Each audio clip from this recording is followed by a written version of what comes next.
The Junkers. Ju-86 isn't a name that rolls off most aviation enthusiasts' tongues, yet this remarkable aircraft played a fascinating role in World War II. It was at the centre of the highest altitude aerial combat in the entire war, a death-defying duel fought more than 8 miles above the Earth. Originally developed as a commercial airliner for Lufthansa in 1934, the Ju-86 was soon pressed into military service as a bomber. Its combat debut in the Spanish Civil War proved disappointing, with the aircraft performing poorly in its bombing role. This low-wing, twin-engine monoplane shared design elements with the famous Junkers Ju-52, including similar wing construction, and operated with a crew of 4. Interestingly, the Ju-86 became one of the few German aircraft types to serve with the British Commonwealth. South African Airways had purchased 17 of the older models, and when war broke out, these planes were transferred to the South African Air Force. They flew coastal patrol missions before seeing action as bombers in the East African campaign against Italian forces, finally retiring from service in September 1942. The German Luftwaffe deployed the Ju-86 from the first day of World War II, using them in the invasion of Poland in 1939.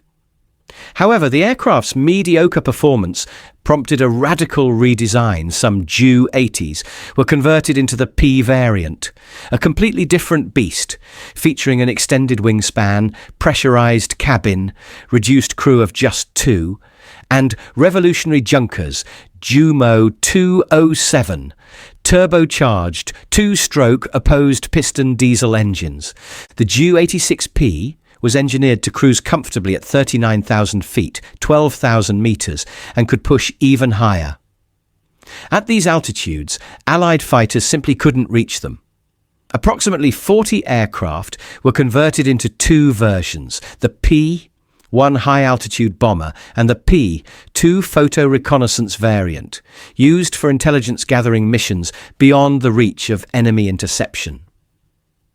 Next came the Luftwaffe's ultimate high-altitude platform, the Junkers Ju-86R1 reconnaissance aircraft, capable of cruising at an astonishing 50,000 feet, 15,000 metres.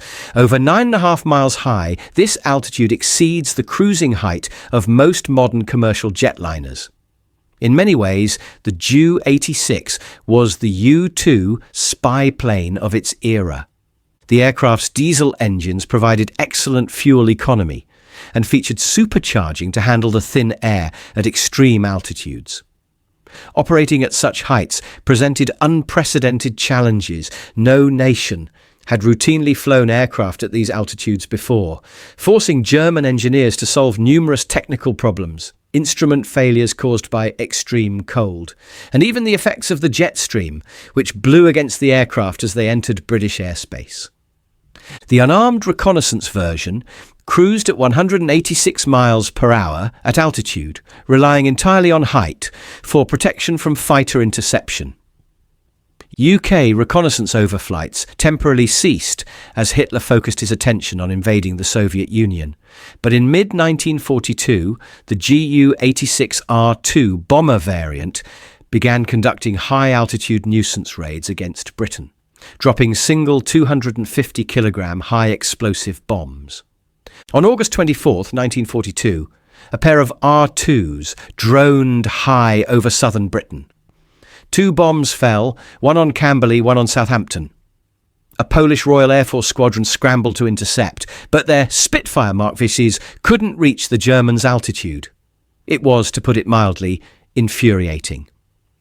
The German aircraft were effectively immune from attack over the UK and could bomb with impunity. The Ju-86s kept coming, 10 sorties over the following 3 weeks. While the single bombs initially caused relatively little damage, that changed dramatically on August 28th, when a Ju-86 dropped a bomb in central Bristol during the morning rush hour, killing 48 civilians and injuring 56 more. Something had to be done, and fast. The Spitfire Mark V lacked the performance to reach the Ju-80s, but the new Mark IX, just entering service, showed real promise. Equipped with a Rolls-Royce Merlin engine featuring a two-stage supercharger, it offered the altitude capability Britain desperately needed. A special interception unit was established at RAF Northolt, near London, commanded by Flight Lieutenant Jimmy Nelson of the RAF Eagle Squadron, a unit composed of Americans serving in the RAF. Among the pilots was Pilot Officer Prince Emanuel Galitzine, a refugee Russian prince and great-great-grandson of Catherine the Great. The pilots underwent rigorous preparation, including sessions in altitude chambers to prepare for combat, at heights where no aircraft had fought before two Spitfires were carefully modified for the mission.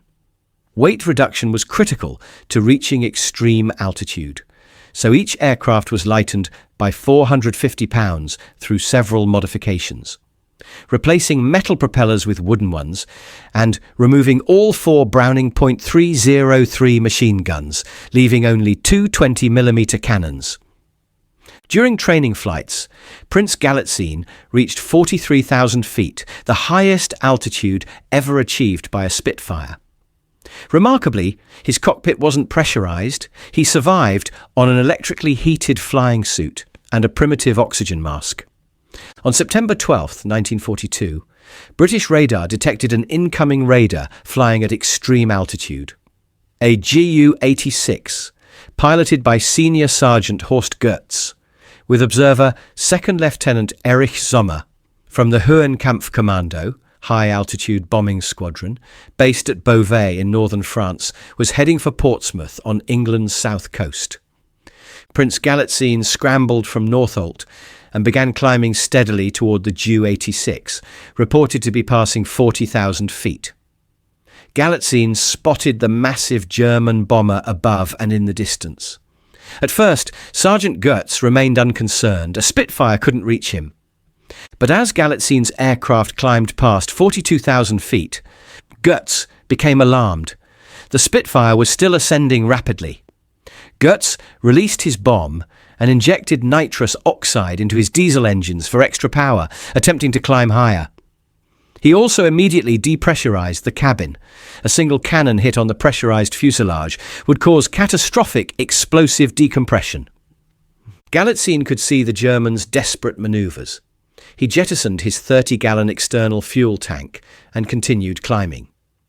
Positioning himself slightly higher than the Ju-86, Galitzine pressed his attack from 200 yards behind.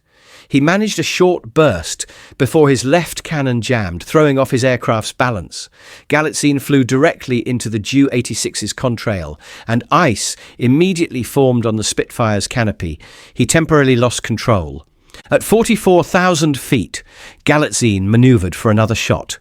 3 times he fired bursts, and 3 times the bomber's frozen contrail fogged his canopy.